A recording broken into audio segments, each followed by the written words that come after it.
I am. Deputy Speaker, Ministers and Deputy Ministers present, honourable members, once again, good afternoon. On behalf of the Standing Committee of the Auditor-General, we present the AG's 2016-17 Annual Report, the Strategic Plan for 2018-2021, as well as the budget for 2018-2019. Deputy Speaker and honourable members, Section 10.1 and 10.2 of the Public Audit Act requires the AG to submit to the National Assembly, amongst other documents, the annual report, financial statements, and the audit report on these statements. Colleagues, in processing the AG's annual report, the committee brings to the attention of this House 5 key observations and recommendations. Firstly, in light of the serious governance and financial management challenges among state-owned entities, the committee is pleased to note that the Auditor-General has started preparations to extend its scope of audits to state-owned entities. These preparations include the review of its audit methodology to include other expertise such as lawyers, engineers, etc., and allow for the AG's employees to attend the quarterly audit committees of some of these entities. Secondly, the committee observed with a degree of concern the challenge of non-payment of audit fees by certain auditees, resulting in an outstanding balance due to the Auditor-General for the financial year by distressed auditees to the value of 321 million rand, as at the end of 2016-2017.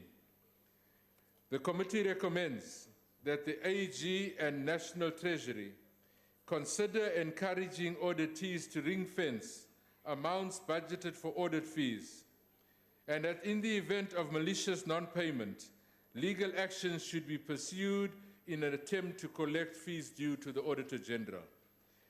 The committee also noted the increase in auditees challenging the Auditor-General's findings. In addition to legal challenges from auditees, the Auditor-General has also been accused of having ulterior motives, and Auditor-General employees have been threatened, and attempts made to influence the outcome of audits through bribery. These practices by auditees must be condemned and they must be exposed. The committee welcomes the Auditor-General's decision to reduce KPMG's 2-year contract to a 1-year contract ending March 2018, pending the outcome of the Independent Regulatory Board for Auditors and the South African Institute of Chartered Accountants investigations into allegations of misconduct by this firm. Deputy Speaker, according to Section 38(2) of the Act, the Auditor-General must submit its budget and business plan to the oversight mechanism at least 6 months before the end of the financial year.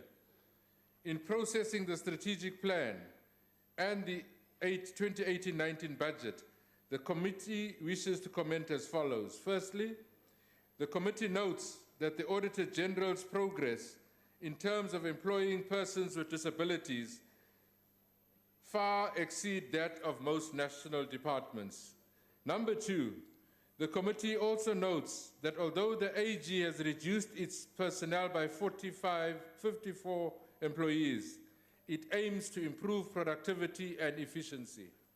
Thirdly, the committee raised concerns about the impact that the reduction in personnel will have on the AG's capacity to conduct audits of state-owned entities. The AG should ensure that it has the necessary resources to conduct such audits should they be expected to do so in the future. Number four, the committee welcomes the AG's confirmation that it will not be spending any significant money on capital expenditure projects other than maintaining the expenditure for IT infrastructure and IT license. And lastly, the committee supports the Auditor-General's 2018-2021 strategic plan and the 2018-2019 budget. Deputy Speaker, Whilst the committee is charged with the oversight of the AG, it is Parliament's constitutional obligation to protect the Auditor-General in as far as maintaining its independence, impartiality, dignity and effectiveness is concerned. On that point, your time has expired, sir. Thank you very much.